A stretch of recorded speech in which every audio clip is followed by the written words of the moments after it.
AbdulKareem Musa is a legal practitioner. He joins me now for another look at the quest by opposition coalition to see to a fresh Electoral Act amendment. Thank you very much for joining us. First off, let's establish that the opposition press conference was attended by 2 opposition parties out of about 20 more that we have. Is that important really when we talk about the opposition? And then you look at the proximity to the 2027 election. What is the possibility that their push will see the light of day before then? So on the issue of the participation of political parties in the Congress, I think the political parties that participated in that Congress constitute the major political parties in terms of population and relevance, and so it is sufficient to maintain a position that can affect the election.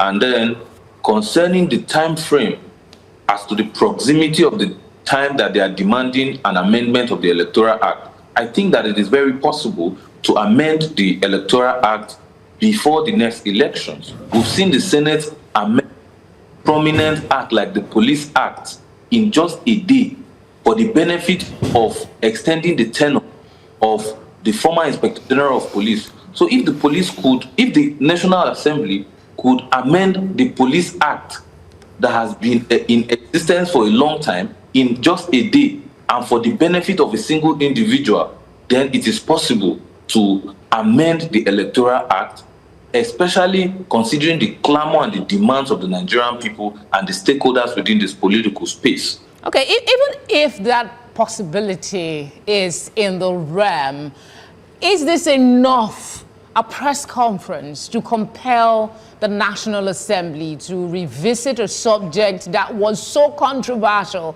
Nigerians came out to protest.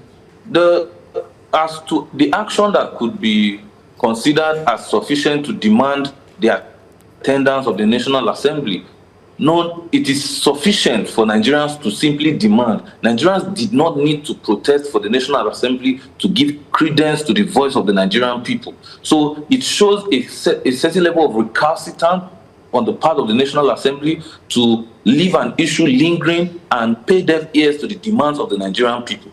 What the National Assembly has failed to understand is that in a democracy, the National Assembly is not the last bus stop, the president is not the last bus stop, but the Nigerian people they are the last bus stop. It is the demands and the yearnings of the Nigerian people that should take the lead. And we must make recourse to the foundation of democracy. I want to make reference to the second paragraph of the Declaration of Independence in America, which is the democracy that we copied today, that stated that democracy is the consent. Power or government in a democracy is driven from the consent that is given by the people. And at any point in time, if the people feel dissatisfied with the way the government is being run, the people have the right to demand an alteration and abolition of that government or that system and reinstitute a system which they feel will give effect to their happiness and satisfaction. So Nigerians have protested, Nigerians have held congresses, Nigerians are demanding for an amendment that will reflect their will in the next elections. Anything the Senate is doing right now is contrary to the desire of the Nigerian people, and it is quite unfortunate. AbdulKareem, are we not being, some will say, are we not being overly sentimental at this point? Because there was a process in the course of this issue that members of the National Assembly individually voted at some point, and then they also agreed.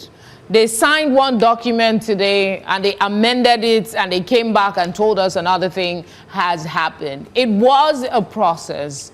How would we restart it to get them to change the Amendment Act? What would be the process if that possibility is there? The process of amending the Electoral Act is just as simple and direct as the process of amending any other act. The bill is passed, the bill is raised on the floor of the National Assembly members deliberate on it. But then let us not discuss the process now. Let us discuss the subject of the yearnings of the Nigerian people, which is that votes should be transmitted electronically so that every Nigerian, irrespective of geographical location, can have access to the votes that are being cast before the election results are declared. Now, this issue is an expert issue. It's an issue that has to do with the agency, INEC. It is within the power of INEC to determine whether they can transmit votes electronically or not. And INEC have said that they have the capacity to transmit votes electronically. And so whatever the National Assembly does, contrary to that decision by INEC, does not represent the true state of events with INEC, because INEC has said they have the power to carry out this particular function that the Nigerian people are demanding them to carry out. So there's no justification for the National Assembly to do anything other than what the Nigerian people have called for and what INEC has demanded. So AbdulKareem, you've expressed the possibility that we can re-amend that Electoral Act before the 2027 election. What actions must be taken by opposition and invested Nigerians in this matter to push the National Assembly to do what it's needed? For the opposition parties, I encourage them to stamp their feet on the ground and continue to insist that the right thing is done. Because in law, there is a principle that states that justice must not just be done, but it must be seen by all to be done. In an election and in a democracy where parties are contesting in an election, it is not sufficient that elections is simply conducted.